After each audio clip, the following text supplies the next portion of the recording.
Alors, l'Ayurveda considère qu'en fait, on a donc ce que je vous ai dit, les doshas. Donc, les doshas, en fait, régissent tout ce qui va être lié à votre métabolisme, à la physiologie, au physique, à la physionomie.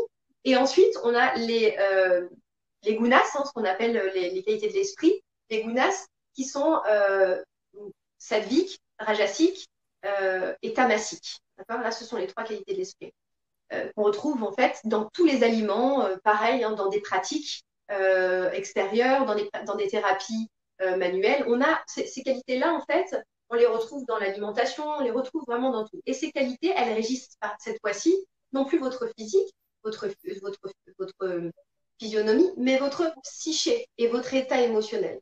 C'est-à-dire qu'il y a certains aliments qui vont favoriser en fait votre clarté d'esprit, votre énergie, euh, votre harmonie intérieure, votre paix intérieure, votre sagesse, votre vérité. Ça, ce sont les aliments dits sattviques. Donc là, on cible, mais ça, on le verra en détail dans le parcours aussi de formation. Là, on cible les trois chakras, en fait, les plus spirituels, entre guillemets.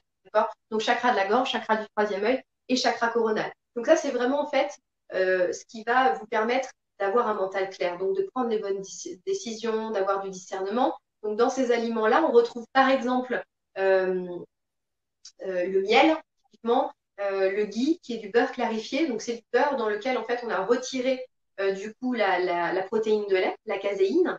Donc, du coup, ça n'a pas d'impact sur le cholestérol. On retrouve aussi les céréales, les oléagineux, etc. Donc, ça, entre autres, hein, parce que je vous ai fait vraiment un PDF détaillé avec l'alimentation. Mais là, c'est pour vous donner voilà, une idée. Après, donc, on a la qualité de l'esprit qu'on appelle rajasique. Donc rajasique, là, on est sur les chakras, voilà, on est bien sur le chakra du cœur, on est bien sur le chakra du plexus solaire. C'est tout ce qui va entretenir votre feu intérieur et aussi votre agitation. D'accord? Donc beaucoup l'agitation, des choses qui brûlent un peu, donc le piment, l'alcool, tous ces aliments un petit peu là qui vont créer en fait un excès de passion, un excès d'émotions chaudes, d'émotions ternes, d'émotions en fait qui vous puissent beaucoup d'énergie, donc ils vont vous désancrer aussi pas mal.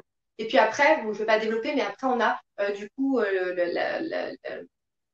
la guna, donc la massique. Et là, c'est vraiment la nourriture inerte. Hein, donc, entre autres, hein, je fermerai la parenthèse sans jugement aucun, ça va être tout ce qui est surgelé, parce que pour l'Ayurveda, les surgelés, en fait, ce n'est ni plus ni moins que de la nourriture morte.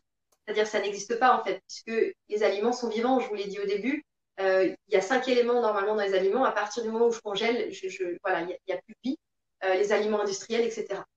Mais l'Ayurveda considère qu'en fait, rien n'est bon ni mauvais. C'est-à-dire, il n'y a pas, dans les textes, c'est jamais écrit ça, il ne faut pas le faire, ça, c'est interdit, ça, c'est pas du tout ça. L'Ayurveda considère que tout ce qui est bon, c'est l'équilibre.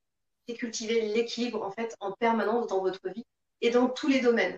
D'accord? Donc, c'est pas parce qu'une fois, vous allez boire un verre de vin, qu'il y a de l'alcool, etc., que ça y est, tout de suite, c'est l'agitation à l'intérieur. Pas du tout. C'est la récurrence aussi qui fait qu'on en arrive là. Mais ça nous permet aussi de prendre la pleine responsabilité de notre psyché. Et pour le pratiquer depuis des années, entre autres avec la méditation, etc., je peux vous dire que ça fait vraiment la différence. Parce que moi, j'étais quand même, mon burn-out, il vient d'une anxiété chronique, hein, que j'ai jamais voulu reconnaître parce que c'était quelque chose qui n'était pas reconnu dans ma famille. Et donc, j'ai fait de la phobie scolaire, enfin, j'ai eu des grosses difficultés, mais j'ai tout renfloué à l'intérieur. Donc, vous voyez, un jour, ça a explosé. Parce qu'en fait, on ne m'a pas écouté. Et je ne jette la pierre sur personne, hein, c'était un fait.